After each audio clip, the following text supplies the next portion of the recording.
Boa noite. Olá, boa noite. Polícia do Rio localiza a casa onde 33 homens estupraram uma garota de 16 anos. E presidente interino Michel Temer defende rigor na punição aos criminosos e anuncia a criação de departamento para combater a violência contra a mulher. Em mais uma conversa gravada, Renan Calheiros diz que tentou evitar a recondução de Rodrigo Janot ao cargo de Procurador-Geral da República. Em visita histórica a Hiroshima, no Japão, Barack Obama relembra a bomba atômica lançada há 71 anos. É o primeiro presidente americano em exercício a visitar a cidade. Você acompanha essas e outras notícias daqui a um minuto, após um rápido intervalo. Qual Casper você é? A minha Casper é informação. A minha Casper é organização. A minha Casper é criação. A minha Casper é luz, câmera, ação. Essa é a minha Casper. Essa é a nossa Casper. Toda sexta, Ronald Rios comenta os principais assuntos da semana, com ironia e bom humor. Cara, isso é tipo assim, você dá uma pizza pra eu vigiar, cara. Não dá pra confiar em mim. A não ser que você queira que eu coma. A Semana com Ronald Rios. Toda sexta, 10h30 da noite. Oferecimento Faculdade Casper Libero, formando os melhores profissionais da comunicação.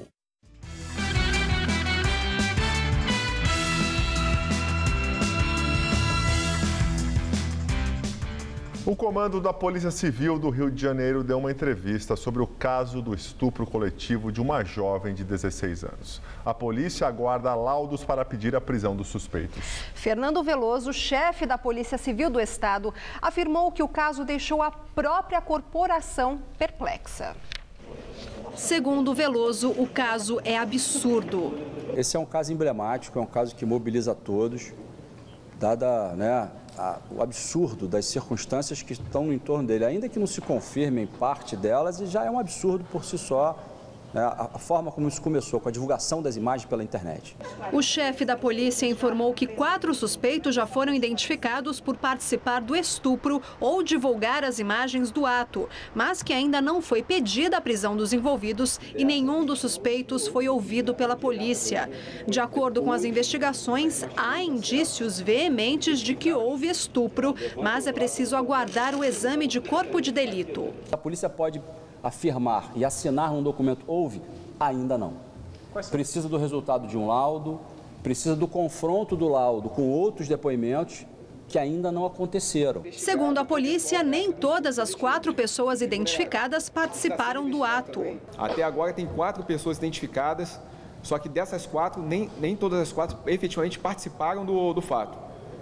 Um estaria na imagem, que está sendo divulgada, e o outro seria o suposto namorado dela que teria levado ela até o local. Em São Paulo, ativistas fizeram um ato no vão do MASP, na Avenida Paulista, em repúdio ao estupro coletivo em uma favela do Rio de Janeiro.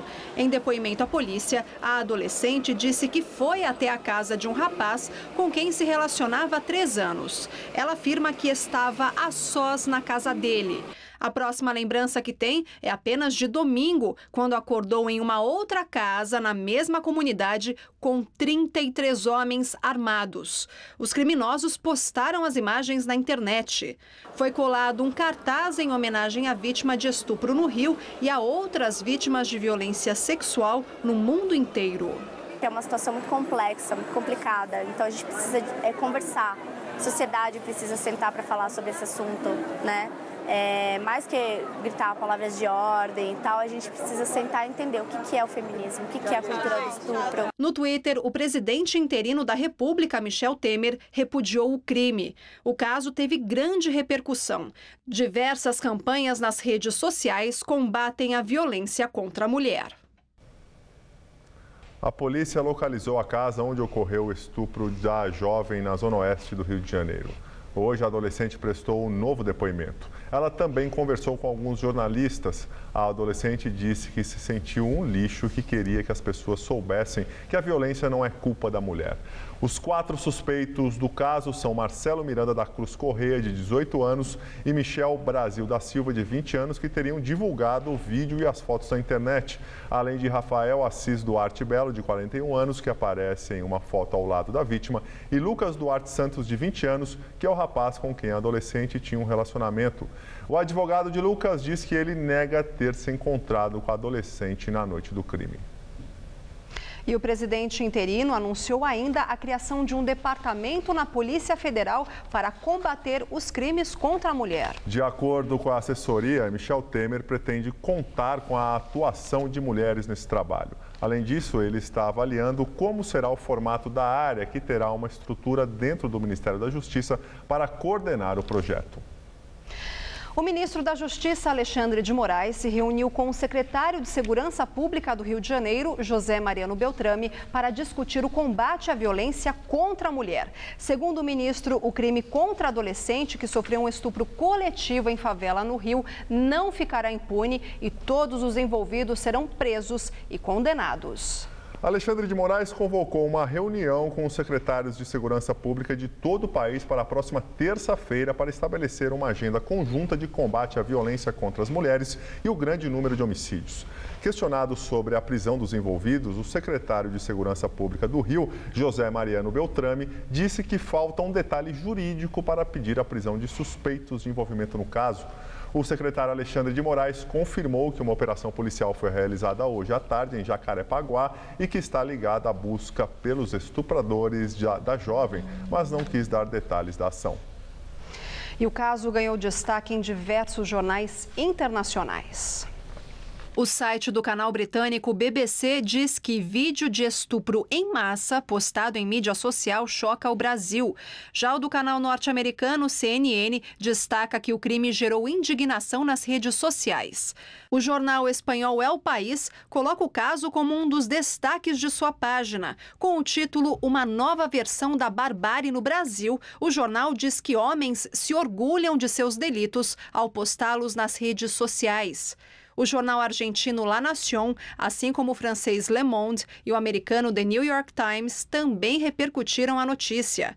O periódico britânico The Guardian fala do choque gerado pelo crime e sobre as investigações em andamento. E o jornal americano The Washington Post destaca a notícia em sua seção internacional, dizendo que 4 suspeitos do crime já foram identificados pela polícia brasileira. Um jovem de 17 anos morreu atingido por uma pedra arremessada por assaltantes na rodovia Imigrantes em Cubatão, no litoral sul paulista. Reinaldo Lima de Souza Júnior estava sentado no banco do carona e foi atingido no rosto por uma pedra que atravessou o vidro. A pedrada até quebrou o banco. Ele foi socorrido pela polícia rodoviária, mas morreu a caminho do hospital.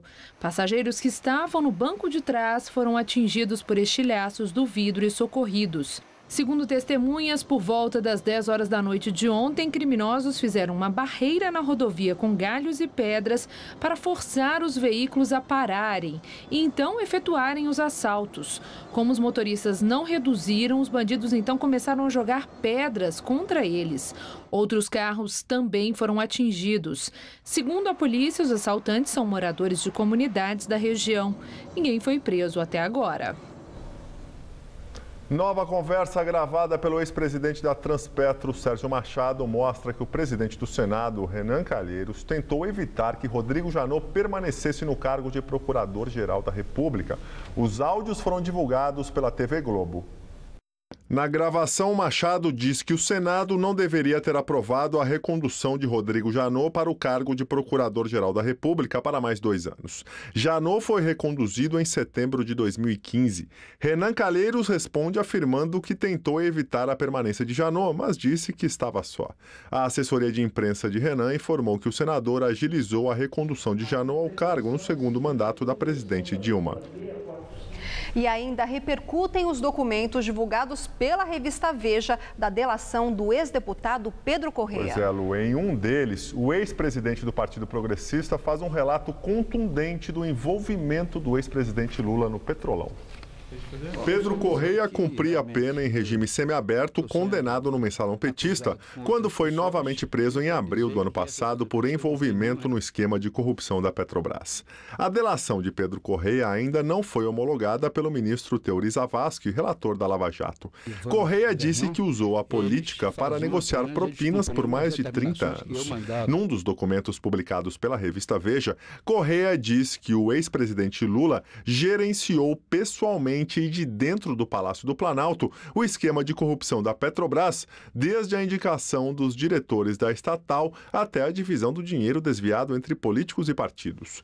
O ex-deputado relata uma reunião entre Lula e o ex-presidente da Petrobras, José Eduardo Dutra, para tratar da nomeação de Paulo Roberto Costa para a diretoria de abastecimento por indicação do PP. Costa é um dos delatores da Lava Jato e já foi condenado na operação. O trecho começa com Lula cobrando Dutra sobre a demora para nomear Costa.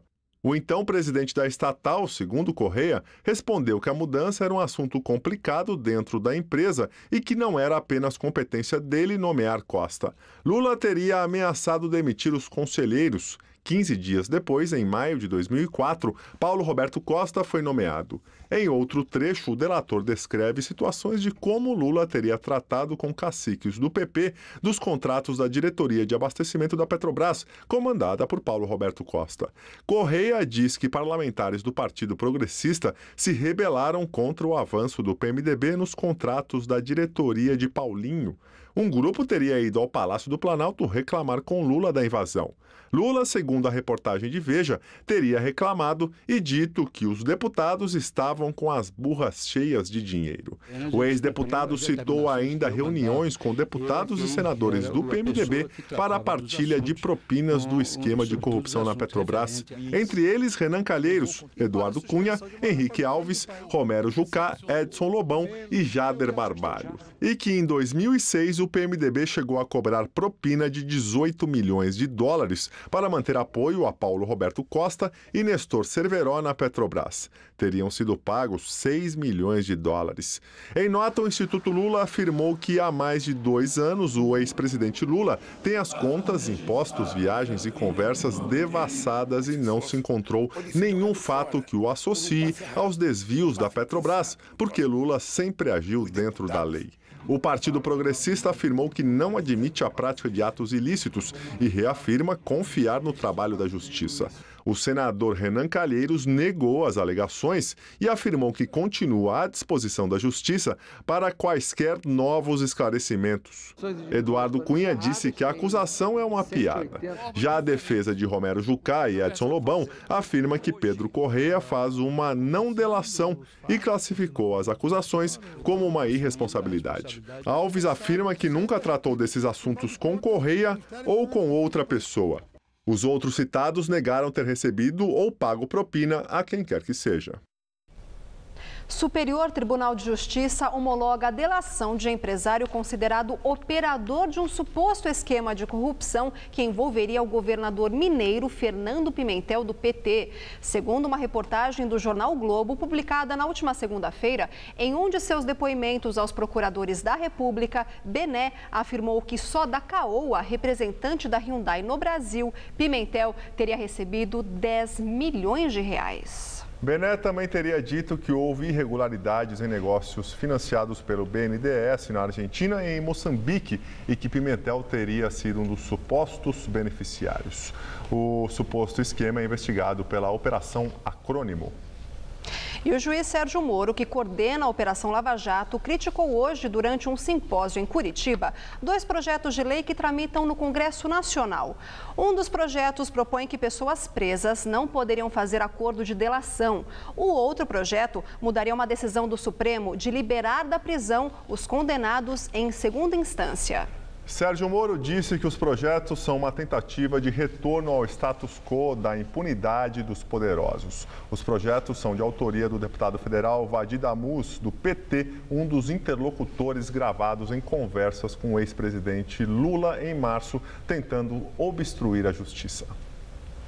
Bem, mudando um pouquinho de assunto, a Parada do Orgulho LGBT de São Paulo, que será no próximo domingo, comemora 20 anos. Mudando bastante de assunto, né, Lu? Exato. O tema deste ano é a Lei de Identidade de Gênero. Já todas as pessoas juntas contra a transfobia. Mas com a crise, o número de participantes ainda está abaixo do esperado.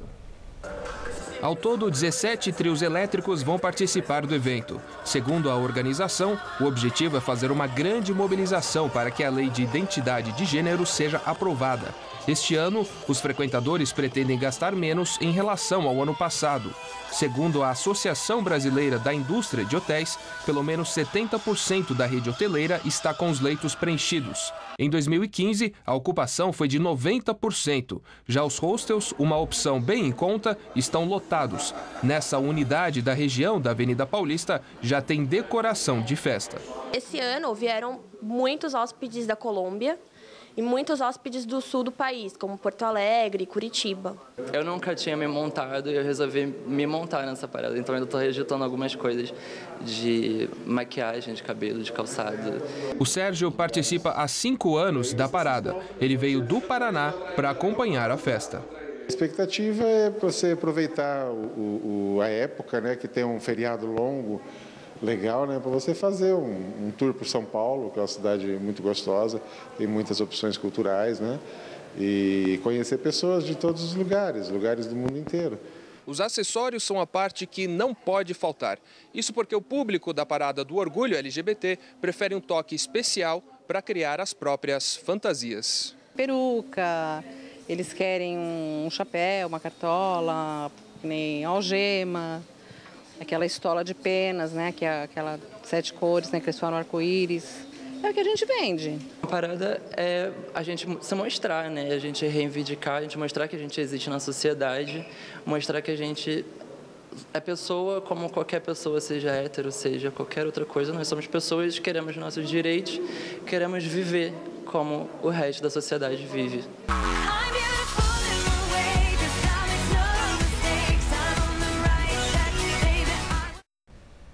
Agora, a economia. A dívida pública federal caiu 3% em abril na comparação com março, para 2 trilhões 790 bilhões de reais. Segundo o Tesouro Nacional, a redução da dívida no mês passado se deve aos resgates de títulos públicos em valores superiores ao das emissões pelo governo. E agora vamos escutar o comentário de economia com Vinícius Torres Freire. No mês de maio, os brasileiros ficaram um pouco mais otimistas quanto ao futuro da economia. Isso tem importância para o dia a dia, para a economia real. Pessoas com medo do futuro não gastam. A melhoria começou devagarinho na virada do ano. Em maio, as pesquisas que medem a confiança de consumidores e empresários deram um salto maior. O índice de confiança do comércio da FGV, por exemplo, subiu para o melhor nível desde junho de 2015. A expectativa quanto ao futuro não é pessimista pela primeira vez desde dezembro de 2013, segundo o Índice de Confiança do Consumidor, também da FGV. O ânimo dos brasileiros vai durar? Depende. O desemprego, infelizmente, ainda vai aumentar. Mesmo quando a economia em geral passa a melhorar, o desemprego só cai depois. Então, de onde pode vir alguma melhoria que possa sustentar de fato o ânimo dos brasileiros? O programa econômico do novo governo não pode desandar e tem de ser aprovado no Congresso. O governo também tem de ser capaz de destravar investimentos das empresas e conseguir que a taxa de juros baixe mais rapidamente. Assim, em algum canto, a economia passa a melhorar de novo. Melhora que se espalharia devagarinho pelo resto do país. Ainda é muito pouco, mas é pelo menos alguma esperança. Boa noite. Em Hiroshima, no Japão, o presidente Barack Obama relembra a bomba atômica lançada há 71 anos e faz apelo para um mundo sem armas nucleares. Ele é o primeiro presidente americano em exercício a visitar a cidade. Obama e o primeiro-ministro do Japão, Shinzo Abe, visitaram o memorial construído em homenagem aos 140 mil mortos pelo ataque no final da Segunda Guerra Mundial. Como parte da cerimônia, o presidente americano depositou uma coroa de flores no considerado marco zero do bombardeio. Depois da cerimônia, ele discursou sobre a importância de se preservar a memória das vítimas, como uma forma de esperança num futuro melhor. Obama disse ainda, de forma dramática, que há 71 anos a morte caiu do céu e o mundo mudou. Alguns sobreviventes acompanharam a cerimônia. Conforme o previsto, Obama não pediu desculpas pelos bombardeios, uma vez que já havia declarado acreditar que, no meio de uma guerra, os líderes tomam todo tipo de decisões. Ontem, em reunião da cúpula do G7, ele voltou a apontar o programa nuclear da Coreia do Norte como uma ameaça e grande preocupação para a comunidade internacional. Força Naval da União Europeia divulga vídeo de novo naufrágio de imigrantes no Mediterrâneo. Não há registro de mortos. As imagens mostram dezenas de pessoas em 2 embarcações. Horas depois, equipes iniciam um resgate, jogando botes infláveis de dentro do avião. Um dos barcos já estava praticamente submerso.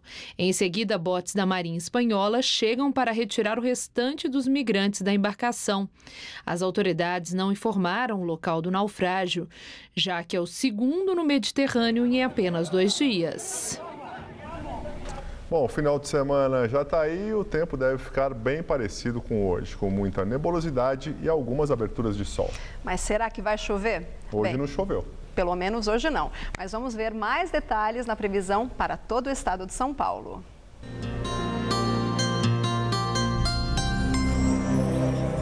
A chuva será mais intensa no centro-oeste e sul do estado. As áreas de instabilidade do sul se aproximam do estado de São Paulo e enfraquecem o ar seco nessas regiões. Mas as pancadas estão previstas para o período da tarde. Na faixa leste, no litoral, a previsão de muita nebulosidade e chuva à noite. Em Votuporanga, as temperaturas variam de 16 a 32 graus. Em Barretos, mais ao norte do estado, de 18 a 29 graus. E mais ao leste, em São José dos Campos, de 15 a 27 graus. Aqui na capital o dia amanhece mais fresco e encoberto. A sensação de abafamento aumenta à tarde e pode chover. Mínima de 15 e máxima de 23 graus. No domingo a chuva pode ser mais intensa à tarde e os termômetros chegam a 25 graus. A segunda-feira será de tempo fechado e temperatura amena entre 17 e 25 graus. O bairro de Guaianazes, no extremo da zona leste de São Paulo, completa este mês 155 anos. Apesar de centenária, a região ainda não é muito desenvolvida e a maior parte dos moradores se desloca por horas para trabalhar no centro. Mesmo assim, jovens moradores de Guaianazes têm orgulho do bairro e trabalham para preservar a história da região. Quando Dona Isabel chegou da Bahia 50 anos atrás, Guaianazes era bem diferente. Não tinha nada, não tinha luz, não tinha nada.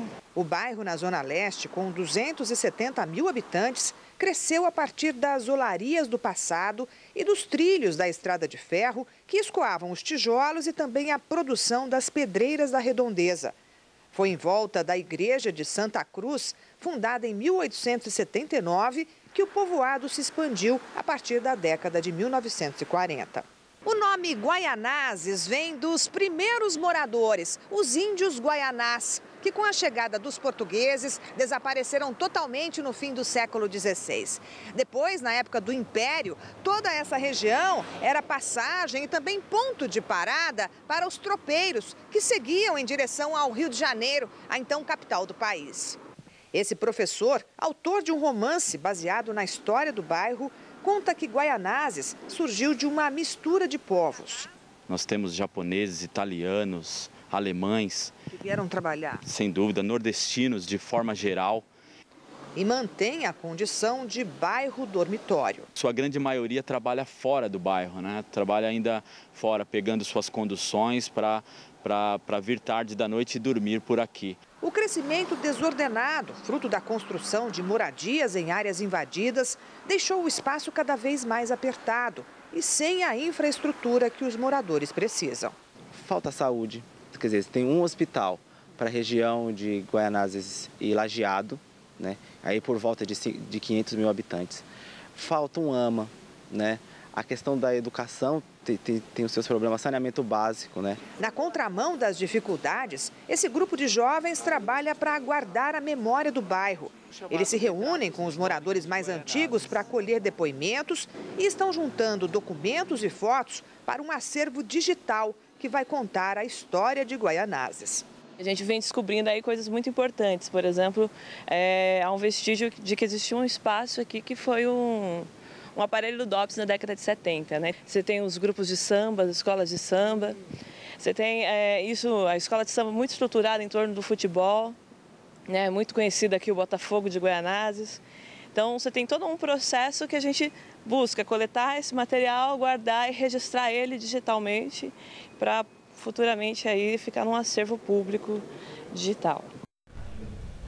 Em nota, a Coordenadoria Regional de Saúde Leste informa que os distritos de Guaianazes e Lajeado têm 12 unidades básicas de saúde, além de outras unidades de atendimento especializado. O texto diz ainda que uma nova unidade de pronto atendimento, prevista para ser inaugurada neste semestre, deve atender mais de 260 mil moradores da região. Bem, e nós ficamos por aqui. A edição de hoje pode ser vista no site do Jornal da Gazeta. Boa noite, ótimo fim de semana para você também, Gabriel. Você também, Lu. Muito obrigado pela companhia. Vocês ficam agora com A Semana com o Ronald Rios. Um ótimo final de semana. Segunda-feira estamos de volta. Até lá.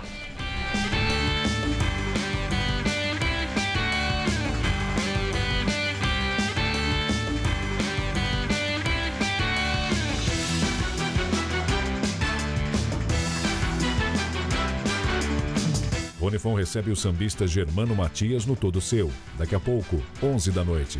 Assista agora A Semana com Ronald Rios.